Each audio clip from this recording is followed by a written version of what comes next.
जो कि मतलब बेतुका सा तुक बिठाने की कोशिश हुई है और चर्चा की है कि राम का नाम है, लोगों को कोई विरोध नहीं है भाई, राम का नाम तो नाथूराम में भी था। इतिहास को देखा जाए तो सभी पार्टियां लोक लुभावन बातें करती हैं, लेकिन दूसरों के दामन में यही कहती हैं कि तेरी साड़ी से मेरी साड़ी सफेद है। इंडिया यदि तीसरी बार देश की हुकूमत में आ गई तो फिर हमारा संविधान बदल जाएगा। ये जरूरत नहीं समझी कि इसको लेकर के एक ब्लूप्रिंट लाया जाए।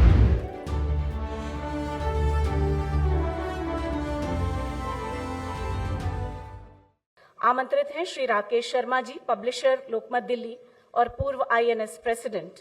वे कृपया श्री मनोज झा जी का स्वागत करेंगे।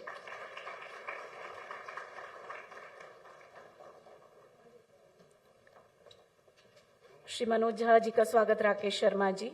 आमंत्रित करती हूं श्री चंद्रशेखर बर्वे, विशेष संवाददाता। वे कृपया स्वागत करें हमारे मॉडरेटर चंदन सिंह जी का। स्वागत श्री मनोज कुमार झा का।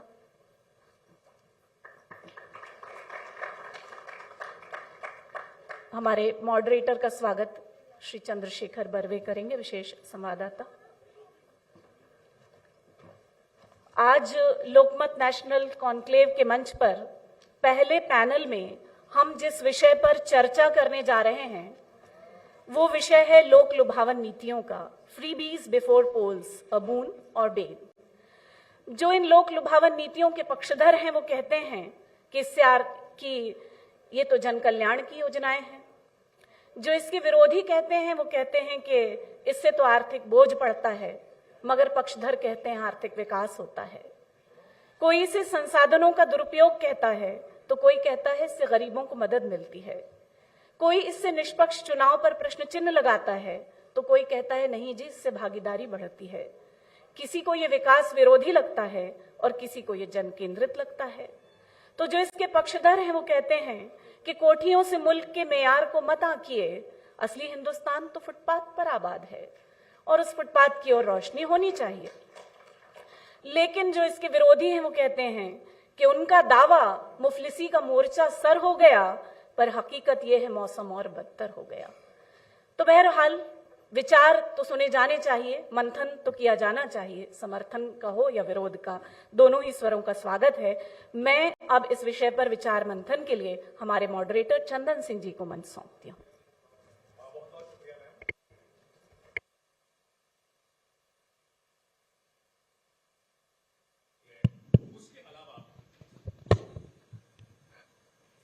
चर्चा होती रही है फ्रीबीज की, चाहे महाराष्ट्र के चुनाव हो, चाहे झारखंड के चुनाव हो, चाहे लोकसभा के चुनाव हो और चाहे विधानसभा के चुनाव हो, और सबसे हाल में अभी बिहार के चुनाव हुए और बिहार चुनाव में वहां के मुद्दों की जितनी चर्चा हो रही है, नीतीश कुमार की जितनी चर्चा हो रही है, तेजस्वी यादव की जितनी चर्चा हो रही है, उससे ज्यादा 10,000 रुपयों की चर्चा हो रही है कि 10,000 रुपए देकर के जीत मिली है एनडीए गठबंधन को। और इस मामले में सभी राजनीतिक पार्टियां एक दूसरे पर आरोप प्रत्यारोप तो लगाती हैं, लेकिन कहीं ना कहीं अगर देखा जाए पिछले कुछ दशकों के अगर इतिहास को देखा जाए तो सभी पार्टियां लोक लुभावन वादे करती हैं, लेकिन दूसरों के दामन में यही कहती हैं कि तेरी साड़ी से मेरी साड़ी सफेद है। रिन साबुन का एक ऐड है सर, इसका इस्तेमाल सभी राजनीतिक पार्टियां करती हैं। तटकरे सर, मनोज सर, यहां पर आप लोगों से समझना चाहेंगे कि क्या वाकई जो फ्रीबीज हम कहते हैं या कि लोक लुभावन योजनाएं कहते हैं, तो हम बहस को आगे बढ़ाएं, चर्चा को आगे बढ़ाएं, उससे पहले इंडिविजुअल हम आप लोगों के ओपिनियन चाहेंगे। तटकरे सर, सबसे पहले आपसे समझना चाहूंगा, क्या तमाम मुद्दे दूसरे जो हैं पीछे रह जाते हैं सिर्फ और सिर्फ फ्रीबीज, या फिर जो ऐलान किया जाता है कि जैसे महाराष्ट्र में लाडकी बहन योजना का ऐलान किया गया, झारखंड में मैया सम्मान योजना का ऐलान किया गया, नीतीश कुमार की ओर से 10,000 रुपए का ऐलान किया गया, बस सिर्फ यही मुद्दे रह जाते हैं क्या? शुरू में मैं पहले लोकमत परिवार का तहे दिल से आभार मानता हूँ। हमारे विजय बाबू, राजन बाबू, रुचि जी ऐसी तरह के डिबेट रखकर हमारे देश की लोकतंत्र व्यवस्था मजबूत करने की वो लगातार कोशिश कई डिकेड से करते आए हैं। इसके लिए मैं उनका आभार भी मांगता हूँ और स्वागत भी करता हूँ। आपने जैसे बोला कि जब चुनाव आते हैं तब ऐसी सारी योजनाएं घोषित की जाती हैं। महाराष्ट्र में लाडली बहन योजना वहाँ पे घोषित की गई, बिहार के चुनाव की भी अपने यहाँ पे बात की। लोकतंत्र में जो कुछ हमारी पार्लियामेंट्री डेमोक्रेसी इतनी मजबूत सिद्धांतों के ऊपर खड़ी है, डॉक्टर बाबा साहब अम्बेडकर ने हमने पार्लियामेंट्री डेमोक्रेसी दी है। उसके बाद ये देश में अपने देखा होगा 1950 से लेकर कई सरकारें आई, कई सरकारें बदल गई, सेंट्रल में भी बदल गई और विभिन्न राज्यों में भी वैसी हालात वहाँ पे रही। एक ज़माना था लेफ्टिस्ट यानी कम्युनिस्ट पार्टी भी इस देश में कई स्टेट में हुकूमत करते थे, लेकिन आज पूरा चित्र, पूरा माहौल वहाँ पे बदल गया है। खास तौर पर मैं महाराष्ट्र की बात करता हूँ। लोकसभा चुनाव में हमको उतना सफलता नहीं मिल गई थी। मैं खुद एक राष्ट्रवादी कांग्रेस पार्टी की तरफ से 1,000 चुन के आया 4 में से, लेकिन जब हमने लाडली बहन योजना घोषित की, उनकी इम्प्लीमेंटेशन करने की जिस तरह से के पूरे प्रशासन के ओर से हमारे मुख्यमंत्री, उप मुख्यमंत्री, स्वयं उस डिपार्टमेंट के मंत्री जिस तरह से उन्होंने एफर्ट्स ले लिया, महाराष्ट्र में केवल एक योजना से वातावरण बदलाव हुआ ऐसे नहीं। जब हम राज में थे, एक विश्वास लोगों के साथ पैदा करने के लिए सफलता मिली थी। आपको ये मैंने बताना चाहता हूँ कि हर चुनाव अलग अलग लेके आता है जी। जैसे कि लोकसभा का चुनाव एक अलग मुद्दे पर, एक नेशन के मुद्दे पर लड़ा जाता है, अलग अलग नैरेटिव सेट किए जाते हैं। जैसे कि इस चुनाव में एक नैरेटिव सेट किया गया था, एनडीए यदि तीसरी बार देश की हुकूमत में आ गई तो फिर हमारा संविधान बदल जाएगा। इतना देश भर के कोने कोने में इतना डेप्थ तक गया था कि वो निकालने की हमने बहुत बार कोशिश की, लेकिन नैरेटिव लोगों के मन में घर करके बैठा था।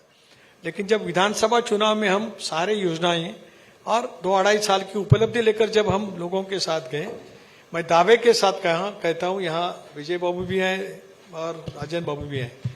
जैसे कि बाबूजी को हमने वहाँ प्रणाम किया, स्वतंत्र सेनानी भी थे और महाराष्ट्र की राजनीति में उनका अहम रोल रह गया। वसंतराव नाईक साहब जब हमारे चीफ मिनिस्टर थे तब से इनको भी मालूम है कि कई सरकारें महाराष्ट्र में आ गई, लेकिन इतना भारी बहुमत महाराष्ट्र में पहली दफा मिल गया, 238 seat. So this is an record victory in the overall the history of the state of the Maharashtra. आप कोई बोल सकते हैं, अपोजिशन बोल सकते हैं, शुरू में बोल रहे थे कि ये योजना महाराष्ट्र को बैंकरप्ट करेगी, सफलता ही नहीं मिलेगी। ये होने के बाद, सफलता मिलने के बाद ईवीएम के नारे, वोट चोरी के और सारे नए नए मुद्दे वहां पे आ गए जी। लेकिन मैं दावे के साथ कहता हूं कि जो जिस तरह से एनडीए मजबूती के साथ महाराष्ट्र के चुनाव में हम जैसे कि साथ में सामने गए, ठीक है, और लोगों ने हमको पसंद किया। ठीक, मनोज सर, आपका व्यू इसको लेकर कि फ्रीबीज ही क्या असर डालती हैं? इस ज्वालामुखी से प्रधानमंत्री जी से लेकर के विपक्ष के लोग भी वाकिफ हैं। अब इस ज्वालामुखी को लेकर के चिंता ना हो, अव्वल तो मुझको इस फ्रीबीज शब्द पे ही आपत्ति है। जब रेवड़ी कहा गया था तो महाराष्ट्र के ही एक अखबार ने मुझसे एक आलेख मांगा और मैंने लिखा था कि गरीब के खाते में कुछ दिया जाए तो वो रेवड़ी, और लाखों के ऋण किसी के रातों रात माफ कर दिए गए तो वो क्या कहते हैं उसको, इकोनॉमिक्स की टर्म में कहते हैं, नहीं sir, there is a term, hair cutting कहते हैं।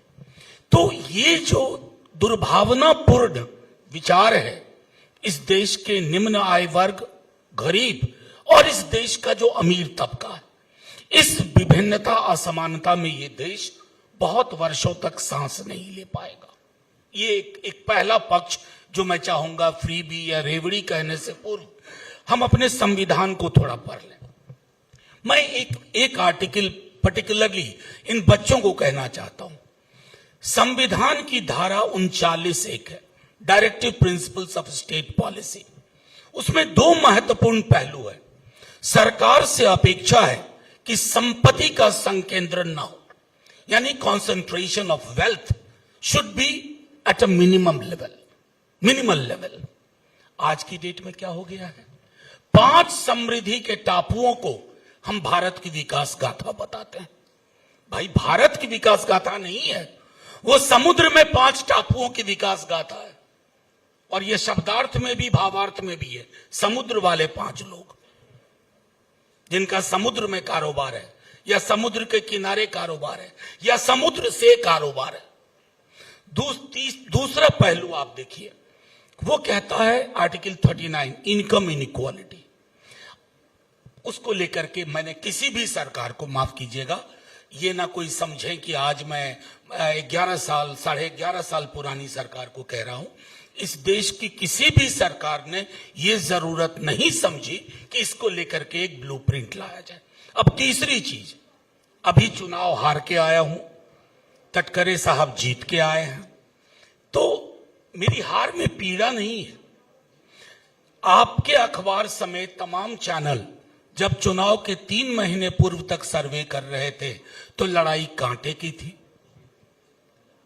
1.5 साल पूर्व तेजस्वी यादव ने घोषणा की थी माई बहिन मान योजना की, 2,500 रुपया प्रति माह, और उसको पोटेंशियल उद्यम से जोड़ना, उद्यम एंटरप्राइज।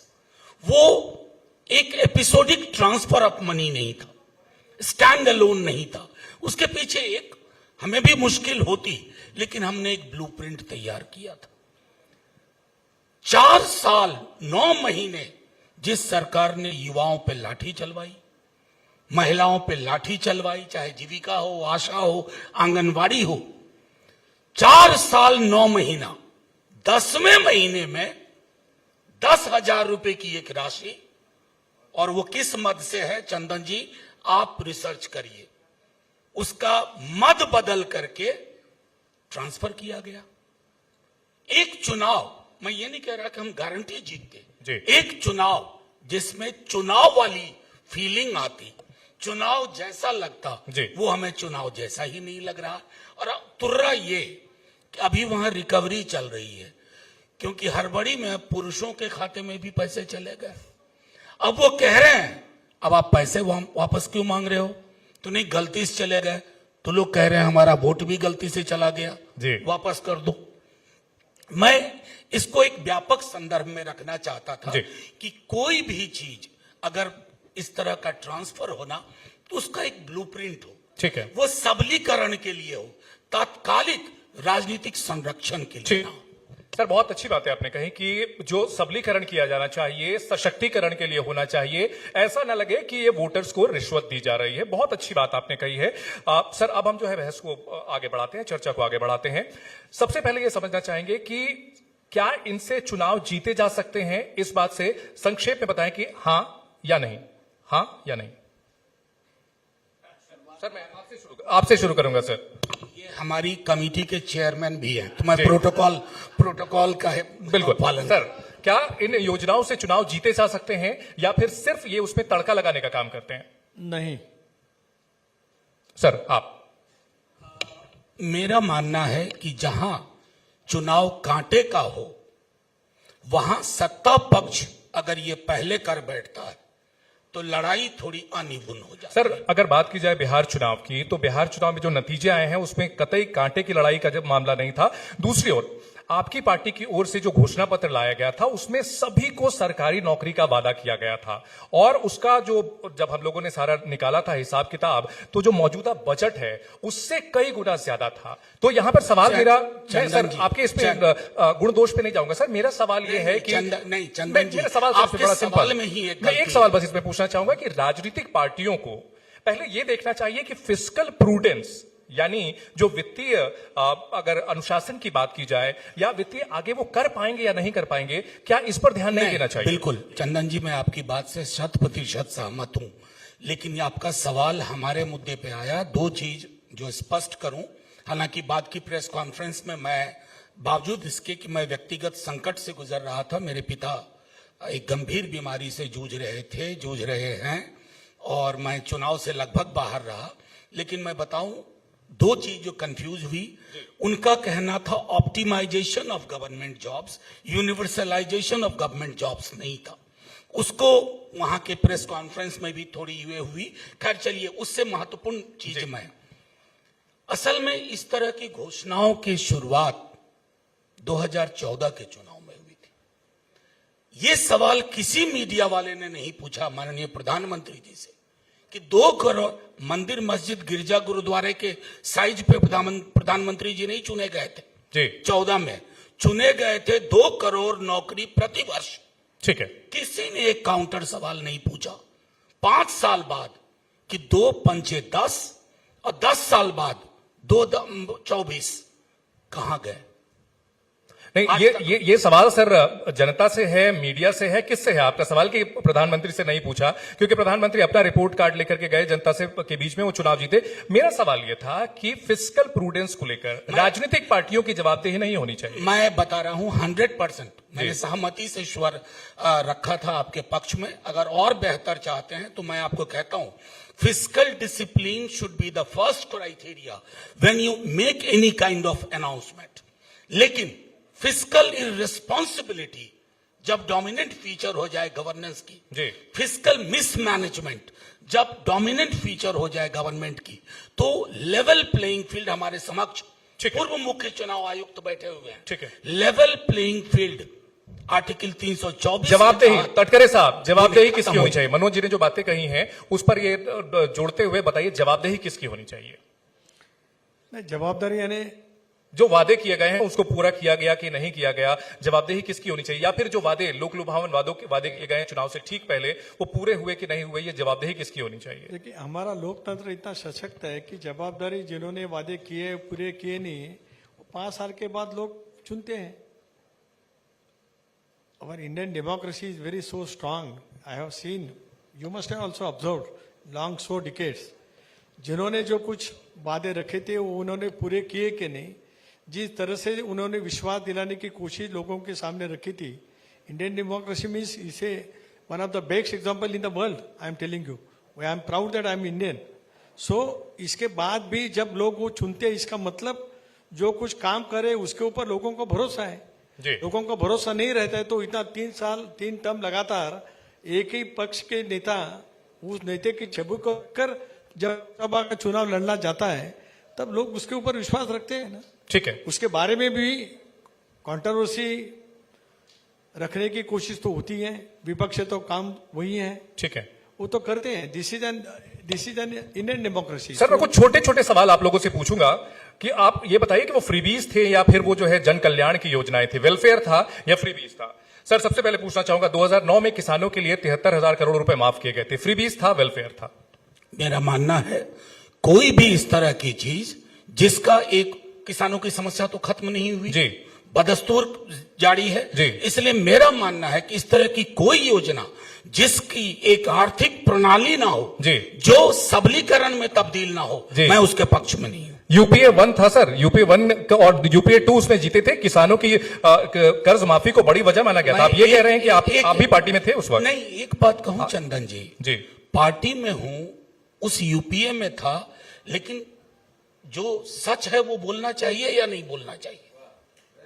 तालियां बनती हैं इस पर, इतनी साफगोई के लिए तालियां बनती है मनोज जी के लिए। मैं इसलिए कह रहा हूं और मैं तमाम आप लोगों से कहूंगा, लोकतंत्र में चुनाव जीतना is not a licence to kill. ठीक है सर, आपके हिसाब से 2009 में जो कर्ज माफी थी चुनाव से एन पहले की गई थी, रेवड़ी थी या जन कल्याणकारी योजना? जन कल्याणकारी थी, क्योंकि मैं जानता हूं, मैं जिस महाराष्ट्र से आया हूं, 1981 में बैरिस्टर अंतुल जी ने देश की पहली कर्ज माफी वहां पे की थी।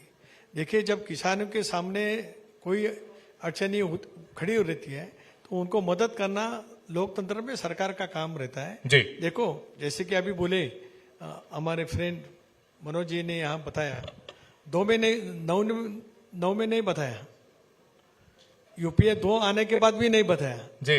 अभी जब हम इंडिया सफल हो जा रहे जी। हैं तब वो बोल रहे हैं कि वो योजना गलत थी। एक मिनट सुनील भाई, मैं पॉलिटिक्स में ही नहीं था। लेकिन सर जब हम राजनीति में आते हैं तो विरासत को हमें ध्यान रखना पड़ता है नहीं, कि एक मिनट, विरासत में तो बहुत सारी चीजें हैं। जी।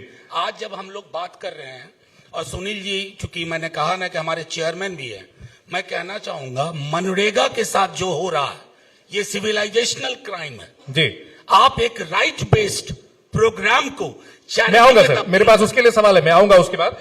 सर अगला सवाल आप ही से है कि 2019 में प्रधानमंत्री नरेंद्र मोदी ने किसान सम्मान निधि का ऐलान किया, जन कल्याणकारी योजना थी या रेवड़ी थी?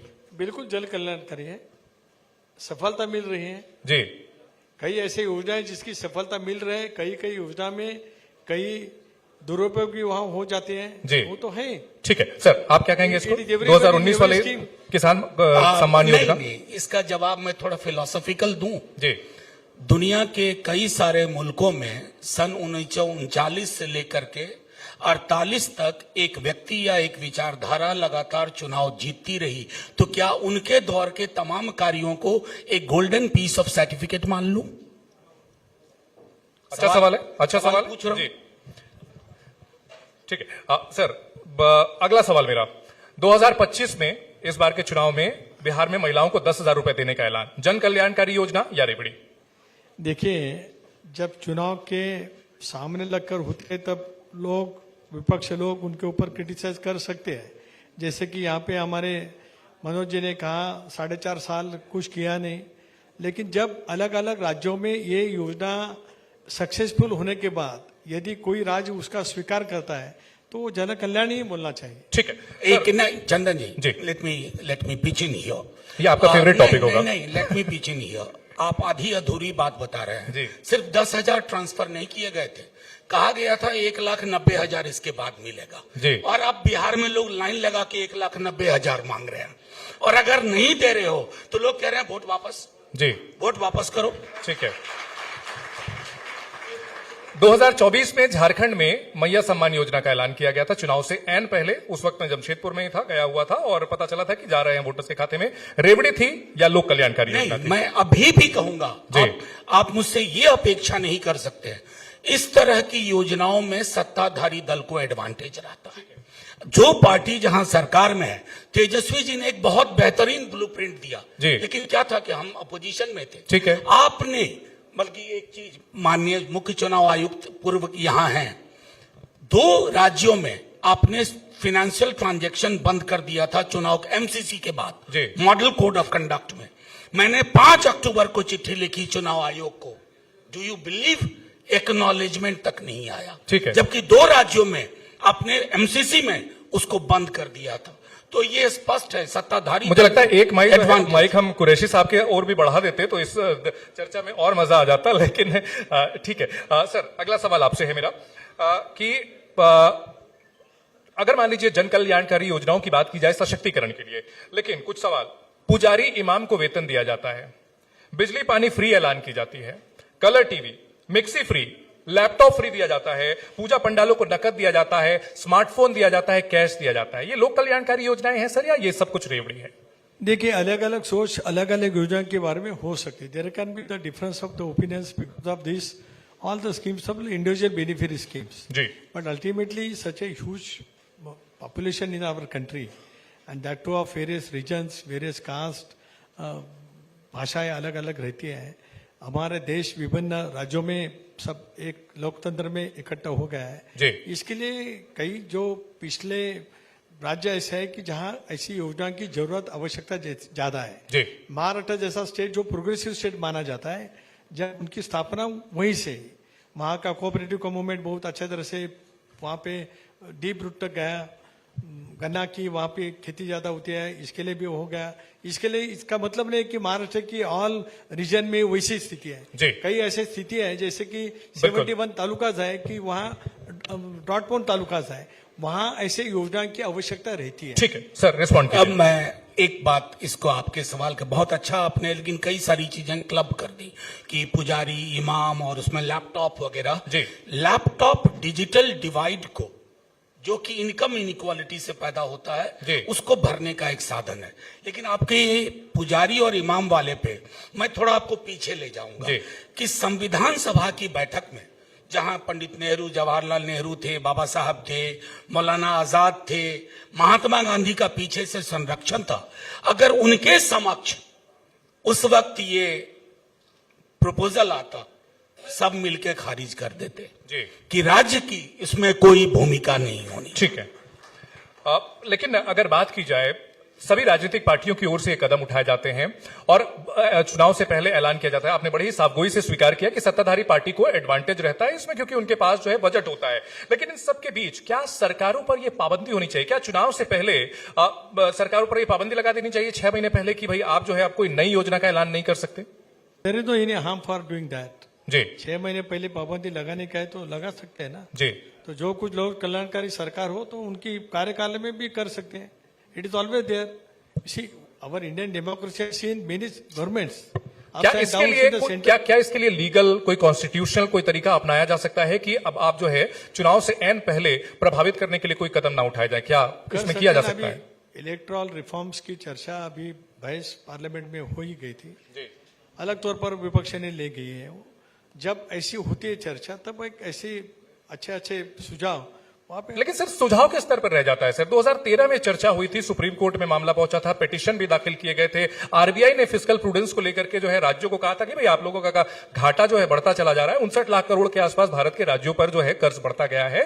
प्रधानमंत्री नरेंद्र मोदी ने कुछ साल पहले कहा था कि भाई रेवड़ी बांटने की राजनीति हो रही है। उस वक्त जो है कहीं ना कहीं टारगेट जो है दिल्ली के चुनाव होने वाले थे।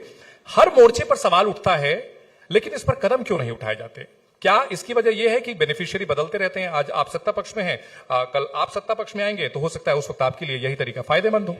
सर देखिए, मेरा मानना है कि पार्लियामेंट्री डेमोक्रेसी में एक बहुत बड़ी भूमिका होती है सत्ता पक्ष की। जी अगर वो 2 कदम आगे चलने का निर्णय ले तो संसद भी जो सुचारू चलेगी और संसद अपनी चुनौतियों के बरक्स खुल करके बात कर पाएगा।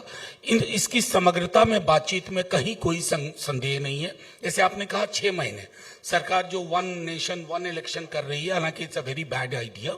उस पर किसी और दिन आपसे या लोकमत यहां करें या कहीं करें तो बात होगी, क्योंकि उस पर मेरे स्पष्ट विचार है। लेकिन मेरा मानना है कि अगर ठोस आर्थिक नीतियों के आधार पर जी अगर चर्चा हो तो उसको रखा जाए। ये एपिसोडिक डायरेक्ट बेनिफिट ट्रांसफर और कैश ट्रांसफर जैसी चीज जिसका एक सतत उसकी निरंतरता संभव ना हो, उस तरह की योजनाएं कंजम्पशन को भले इफेक्ट करती हो, ये पूरी की पूरी इकोनॉमी को रिजुविनेट नहीं। ठीक है, बहुत अच्छी बात है सर, साफगोई से आप स्वीकार कर रहे हैं। लेकिन यहां पर अगर बात की जाए, आपने अभी थोड़ी देर पहले जिक्र किया कि जो घोषणा पत्र होता है उसको बाउंड कर दिया जाना चाहिए।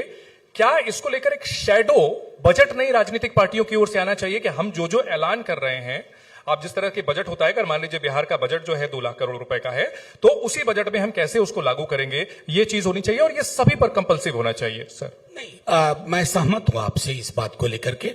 और जब मैं राजनीति में नहीं था, मैं दिल्ली विश्वविद्यालय में पढ़ाता था, तो मेरा एक पेपर था ये सोशल पॉलिसी, जिसमें हम लोग मैनिफेस्टो एनालिसिस करते थे अलग अलग पॉलिटिकल पार्टीज का।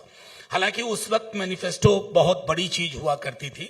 आजकल 24 घंटे 7 दिन के मीडिया और टेलीविजन चैनल में हर दिन एक नया मैनिफेस्टो आता है। तो जो मैनिफेस्टो के कागज की गंध हुआ करती थी, अब वो गायब हो जाती है। पहले मेरा सिर्फ इतना कहना है कि कोई पार्टी कुछ कमिट करे, that commitment an ordinary citizen, a voter should have the right to challenge it in the court. तब लोग सावधानी से कोई भी वादा करेंगे। नहीं तो ऐसे लोग हमने इस राजनीति में देखे हैं जी, जो आपको सर, आप राजनेता के तौर पर कम और फिलोसफर के तौर पर इस वक्त ज्यादा है लोकमंच के इस मंच पर, ऐसा लग रहा है। आमतौर पे ऐसा ही हूं, अब जैसा हूं वैसा हूं। सर आपका रिएक्शन सर इस पर? देखिए, जब हम घोषणाएं करते हैं तब हमारे रिसिप्ट कितनी गवर्नमेंट की रहेगी, एक्सपेंडिचर क्या रहेगा, फिजिकल डिफिसिट रहता है क्या नहीं रहता है, वो तो हम तो करते ही है ना। महाराष्ट्र जैसा स्टेट हो, अभी इंफ्रास्ट्रक्चर के काम पूरे देश में लगातार 10 साल 11 साल में जितनी तरह से हो गई है, इनकम की देश का भी बढ़ गया है।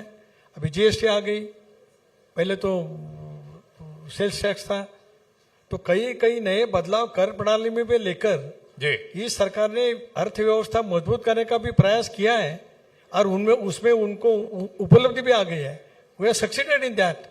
सी overall the recovery of the country in various taxes is also highly increased.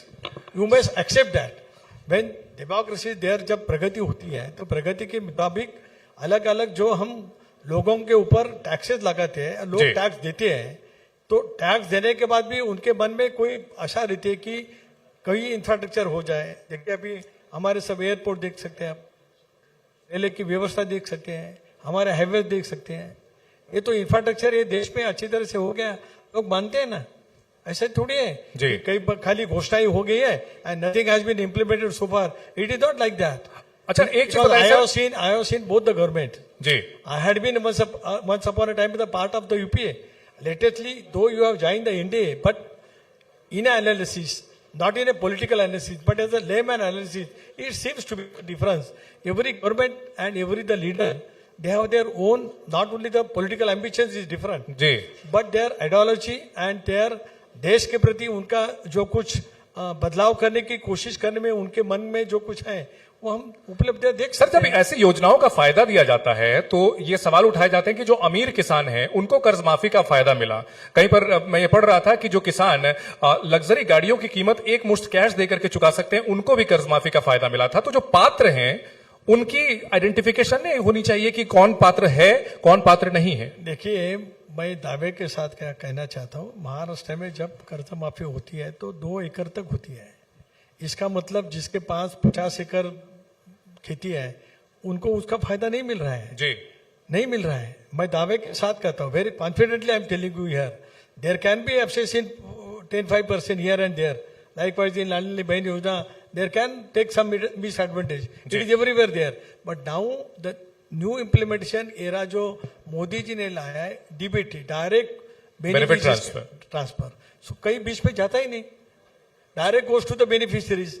ठीक है. So there can be the misuse of by some beneficiaries. Ji. It doesn't mean that 100 के 100% वही कर रहे हैं. ठीक है सर. जो सवाल था मेरा कि जो पात्र हैं क्या उसकी आइडेंटिफिकेशन नहीं होनी नहीं, चाहिए कि मैं- पात्र को दिया जाए, जो सक्षम है उनको वैसे फायदे ना मिले.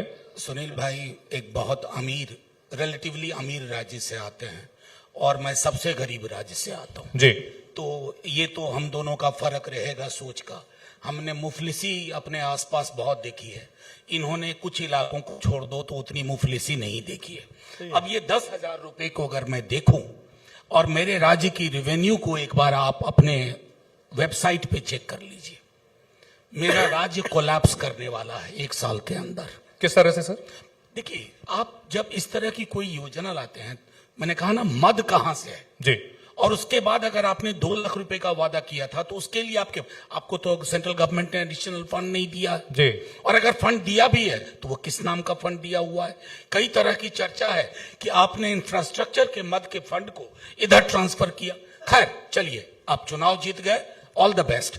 लेकिन मेरे लिए चिंता का विषय हमेशा ये रहेगा कि मेरे जैसे गरीब राज्य में, मैं दोबारा दोहरा रहा हूं क्योंकि हम लोग वक्त लगभग कम बचा है, मनरेगा में जो मैचिंग ग्रांट 40% कर दिया आपने, जी ये जी राम जी, जो कि मतलब बेतुका सा तुक बिठाने की कोशिश हुई है और चर्चा की है कि राम का नाम है, लोगों को कोई विरोध नहीं है भाई. जी. राम का नाम तो नाथूराम में भी था, तो क्यों ना. जी. वो मेरा मानना है. मेरा सिर्फ कहना है कि अगर मैचिंग ग्रांट का क्राइटेरिया बदल दिया, मेरे जैसे राज्य में मनरेगा बिना शटर डाउन किए हुए बंद हो जाएगा. जी. चला ही नहीं पाएंगे और यही कमोबेश सबकी हालत होगी. आज एक प्रमुख अंग्रेजी दैनिक ने छापा है कि बीजेपी और एनडीए की गवर्नमेंट भी ये ग्रांट के तब्दीली से they are not happy about it. जी ठीक है सर. थोड़ा सा ऑफ रूट हम हो रहे हैं, लेकिन मनरेगा को लेकर मेरा सवाल यह था पहले कि मनरेगा को जब लॉन्च किया गया था शुरू में, तो उस वक्त ये देखा जाता था कि पैसे बांटे जा रहे थे. लोगों ने पहली बार 500 रुपए का नोट देखा था, गांव में मोटरसाइकिल की खरीद बढ़ी थी, निश्चित तौर पर उसका फायदा हुआ था. लेकिन यह भी देखा गया था कि उस दौरान गड्ढे खोदे जाते थे मनरेगा से, उसी से गड्ढे भरे जाते थे. मस्टर रोल को लेकर के जो मुखिया या प्रधान होते थे वो उसमें गड़बड़ी किया करते थे. कहीं ना कहीं क्या मनरेगा जो है वो लोक लुभावन योजना थी या फिर वो एक कल्याणकारी योजना थी? और उसके बाद सर ने जो सवाल उठाया उसमें आप जोड़कर जवाब दे सकते हैं. देखिए, 1972 में जब महाराष्ट्र में अकाल आया था तो वसंतराव जी नाइक साहब चीफ मिनिस्टर थे, उन्होंने एम्प्लॉयमेंट गारंटी स्कीम लाई थी. I am talking about 1972. जैसे कि मनोज जी ने यहाँ he has agreed for that. Why I said Maharashtra is always progressive. Maharashtra think of this thing 1972 when जब अकाल हो गया था, तभी से हाँ वो जो ईजेएस की स्कीम थी उसमें थोड़ा और बदलाव लेकर केंद्र सरकार ने मनरेगा की स्कीम लाई. वैसे भी आज भी महाराष्ट्र के लोगों की ये मांग है कि महाराष्ट्र में पुरानी ईजेएस की स्कीम इंप्लीमेंट होनी चाहिए जी. Because that gives more benefit to the workers, I mean the last farmer. So ये तो चलता ही रहता है. जब कोई योजना नहीं लाती हैं, उसकी सफलता मिलने के लिए जो कुछ करने चाहिए वो करने की कोशिश जो सरकार में बैठते हैं। हमारी डेमोक्रेसी वाइब्रेंट डेमोक्रेसी है। हमारी पॉलिटिकल लीडर चाहे कौन सी भी पार्टी की हो, और खुद की दिमाग लगाकर लोगों को विश्वास और जो कुछ चाहते हैं लोग और देश की तरक्की करने के लिए जो कुछ करना है, खास तौर पर किसानों की तरक्की करने के लिए, जैसे कि इन्होंने कहा कि महात्मा जी गांधी के सामने अभी अच्छा, मोदी जी बहुत मजाक उड़ाते थे उस दौरान मनरेगा को। देखे ना, जी तब ऐसे बोलते थे, तब वो बोल रहे थे शट डाउन करो जी लेकिन उसी जमाने में महात्मा जी ने मंत्र दिया था कि खेड़ों में जाइए, ठीक है। यानी गो टू द विलेज। नहीं सर, ये सब कदम देखे, बट जी। Now that has change after a span of 75 years. Really, there was a development of from there. So definitely, the Indian democracy has succeeded. जी जैसे कि 71 में इंदिरा जी ने नारा दिया गरीब हटाओ का, जी दिया था ना सर, सिर्फ वो भी- नारे रह जाते हैं। नहीं, वो स्ट्रक्चरल रिफॉर्म्स क्यों नहीं होते, बड़ा सवाल ये है। सक्सेस भी किया था, मैं वही बोल रहा हूँ ना, सक्सेस भी हो गया था ना, लेकिन उनके बाद भी बदलाव हो गया ना। इमरजेंसी चाहे गलत हो या ये हो, I don't want to say anything about that because जी। I was just student wing worker in those days, जी। So I don't want to say anything about that, but Bharat की जनता को नहीं एक्सेप्ट हो गया। ठीक है। सो जब एक इफ एनी स्कीम और एनी घोषणा लोगों के मन में नहीं अच्छे तरह से जा सकती है तो लोग बदलाव कहीं ना लाते कहीं हैं। सर, It इस is बात से always आप भी there. सहमत India- होंगे India- कि Indian योजनाएं democracy- अच्छी या बुरी नहीं होती, उनका क्रियान्वयन यानी इम्प्लीमेंटेशन जो है I वो am saying इम्पोर्टेंट about होता the है। same thing. अगर सही नियत से स्ट्रक्चरल रिफॉर्म के साथ किया जाए तो शायद जो है ये योजनाएं बेहतर असर डाल सकती हैं। हमारे साथ युवा शक्ति हमारे साथ जुड़ी हुई है, यूथ है, और यूथ का परसेप्शन हमेशा जो है हमें लेना चाहिए। कोई सवाल पूछना चाहेंगे? सवाल पूछें। आपके सामने 2 पार्लियामेंटेरियन है, आप सवाल पूछें, माइक दीजिए उनको। आई मस्ट से कि जेंजी के सवाल जो होते हैं वो बिल्कुल आउट ऑफ द बॉक्स होते हैं और लोग शायद सोच भी ना पाए। Good afternoon, sir, and good afternoon to one all present here. I am Bhuvnesh Bravaria, student of class 11th from Sarvodewal Vidyalaya, Vivek Bihar. Sir, my question is to Mr. Manoj Kumar Jha, is that in early 2025, the Karnataka government's Gurha Lakshmi scheme promising 2,000 rupees monthly to women faced severe criticism when state debt crossed 5 lakh crore and funds for education and health were reportedly diverted to sustain it. When such schemes push states toward financial crisis and force trade-offs in essential services, do pre-roll free-wise risk becoming political bribery tools rather than genuine welfare? ठीक sir, बहुत ही कायदे का सवाल है sir. The entire discuss, thank you very much. आपने जो सवाल पूछा, हमारी पूरी बातचीत उसी के इर्द गिर्द थी। इनफैक्ट चंदन जी ने उसी को फ्रेम किया था। I agree with you. इसलिए मैं कह रहा हूं कि पॉलिटिकल पार्टीज कोई भी चीज जब इस तरह का कमिट करती है, चाहे प्रधानमंत्री हो या विपक्ष का कोई नेता, हमारी कोशिश पूरी ये होनी चाहिए कि it should violate physical discipline, it should match the current context, economic context of the state. Only then it will have a sustainable impact. नहीं तो only sustainable thing is vote. Sir, my other question is next.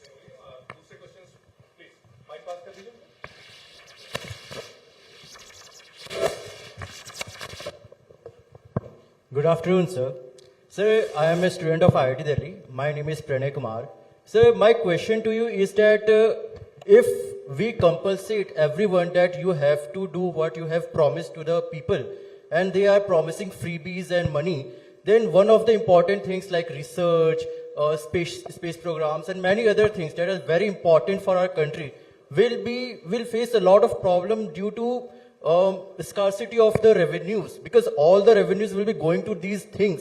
And if we compensate everyone that you have to do it, might be there government who have thought that we will promise and we will get into government and we will do good things that we have to do, because we can't educate everyone about these things.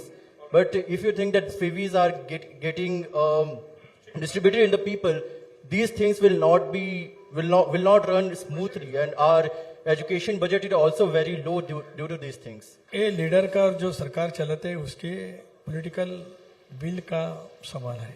जैसे कि उन्होंने बताया कर्नाटक में scheme fail हो गई, महाराष्ट्र में वो success हो रही है। Ultimately leader and is determination towards the no you see I am telling I am not blaming anyone. देखिए जब ऐसे सवाल उठते हैं, कई राज्यों में ऐसी विफलता आई है, कई राज्यों में सफलता मिली है जी। तो जहां लीडरशिप पूरी डिटरमिन से काम करती है, उनकी पॉलिटिकल विल अच्छी रहती है। जी। और देखो जब हम लेकिन सर चांद तारे तोड़कर लाने का वादा चुनाव में किया जाता है और फिर जो है बस के टिकट फ्री का वादा किया जाता है और उस योजना के लिए फिर जो है दूसरे मद में से पैसे ट्रांसफर किए जाते हैं, ये तो फिर वादा खिलाफी हो जाती है सर। चंदन जी, एक can I intervene here in response to his question? जी। Can, as a nation, we decide to put some additional tax on super rich? हमारी 90% समस्याएं खत्म होंगी।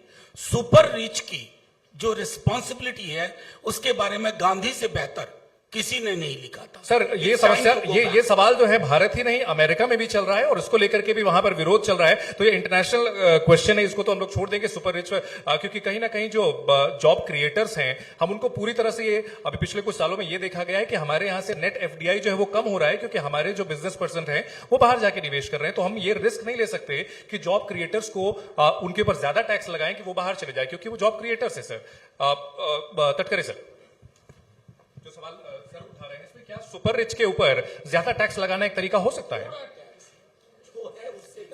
there is a system in our country like that. Those who are super rich people, there are the tax difference is everywhere there. जी वो तो है ही सही, हमारे देश की व्यवस्था में वो तो है ही ना। जी। हमने ये सब बोल सकते कि गरीबों के ऊपर जितना टैक्स है वो अमीर के ऊपर, जो अमीर है उनके ऊपर नहीं है। तो अमीर के ऊपर फिर सर बच्चे ने जो क्वेश्चन पूछा था उस पर हम वापस लौटते हैं कि चुनाव में वादा किया जाता है चांद तारों का, बाद में जमीन की धूल भी नहीं मिलती, ये वादा खिलाफी क्यों होती है सर? इस पर कोई जो है नियमावली बननी चाहिए, कोई पाबंदी होनी चाहिए। we can keep like that. That makes no difference of anything. It's a question of political sense. Awareness of the people of the nation is always there. I feel very strongly that the people of the country are so aware of everything. सभी party चाहे विपक्ष हो सरकार party हो साथ में बैठकर बहस कर सकते हैं, लेकिन nowadays the political scenario in the country has so drastically changed. The dialogue between the treasury bench and the opposition bench has come down so जी इतना कम हो गया है जैसे महाराष्ट्र में नहीं था पहले से भी। ठीक है। देश में भी अच्छी तरह से जब वाजपेयी उसके लिए तो आप ही लोगों को जिम्मेदार ठहराते हैं। वाजपेयी साहब जब थे जी 1971 में जब बांग्लादेश की निर्मित हो गई, वाजपेयी साहब ने इंदिरा जी का जिस तरह से उनका उल्लेख संसद में किया था जी अभी नहीं हो रहा है, वो ठीक तो है। दुख की मनोज बात है। सर यही सवाल, राजनीतिक पार्टियों में आपस में सहमति हो जानी चाहिए कि भाई हम जो है चांद तारे तोड़कर लाने का वादा ना करें, क्या ये संभव है? नहीं, बिल्कुल क्योंकि संभव पब्लिक सर अब एआई के जमाने में बहुत जो है अवेयर हो चुकी है। चंदन जी, ये बिल्कुल संभव ही नहीं कहिए, ये डिजायरेबल है जी। और ऐसा नहीं है। दुनिया के कई मुल्कों की तुलना में आपके पास एक जिंदा दस्तावेज है जिसे भारत का संविधान कहते हैं जी। अभी मैंने आर्टिकल 39 आपको पढ़ के सुनाया। उस तरह की तमाम व्यवस्थाएं हैं कि हमारी नीतियां और हमारी नीयत उस दस्तावेज के अनुरूप हो, उसके इतर ना हो। एक आखिरी जो सुनील भाई ने भी कहा, 1952 में जो पहली पार्लियामेंट थी, अपोजिशन छोटा सा, नेहरू जी के पास भी मतलब ओवरवेलमिंग मेजॉरिटी थी, लेकिन अपोजिशन को जब बोलता था, कोई बोलते थे तो नेहरू सब काम छोड़ के पार्लियामेंट में सुनते थे जी और नोट करते थे। हमें वो रवायतें वापस लानी होंगी। हम और सुनील जी दुश्मन नहीं है, we have two different views और हिंदुस्तान में राइट लेफ्ट सेंटर तीनों को एग्जिस्ट करने का अधिकार है। लेकिन ये अगर कोई कहे कि फलाना मुक्त भारत, चिलाना मुक्त भारत, जी। वो भारतीय सभ्यता के अनुरूप नहीं। ठीक है। अब मैं सवाल के साथ जो है इस सेशन को समापन की ओर आगे बढ़ रहा हूं कि क्या ऐसे नियम बनने चाहिए, मैंने बीच में ये सवाल पूछा था, लीगल या फिर संवैधानिक तरीके से कि राजनीतिक पार्टियों की प्रतिबद्धता होगी जो कि जो उन्होंने वादे किए हैं वो कहां से पूरा करेंगे वो बताएं, बजट कहां से आएगा, जो एग्जिस्टिंग बजट है उसके अंदर वो कर सकते हैं। क्या ऐसी कोई शुरुआत की जाती है तो आप समर्थन करेंगे?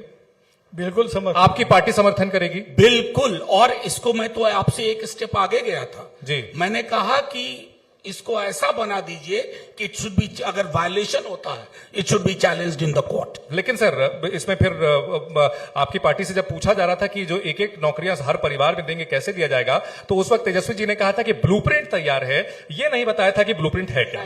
ऑप्टिमाइजेशन और यूनिवर्सलाइजेशन का फर्क समझना होगा। डिटेल में बताइए सर हमारे दर्शकों को। ऑप्टिमाइजेशन कैसे?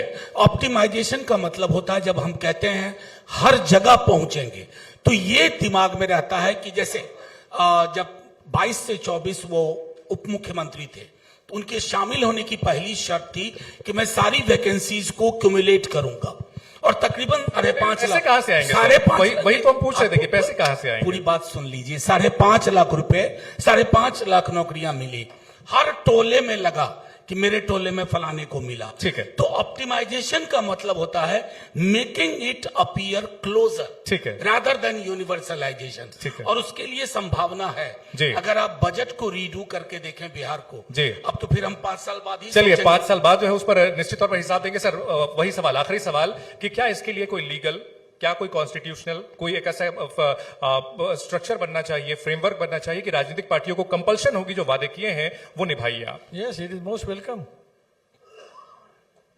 Democracy, parliamentary democracy is most welcome. जी। Accountability must be with the people. आप तो सांसद है सर, तो उसमें प्राइवेट बिल ले आइए सर। लाऊंगा, उसमें क्या है, दो राय नहीं है। जी, दो I am from the treasury bench, it doesn't mean that for the better country. और हमारे जो कुछ लीडर है वो भी ना नहीं बोलेंगे, क्योंकि जो वादा करते हैं वो निभाने की कोशिश करते हैं। बहुत शुक्रिया।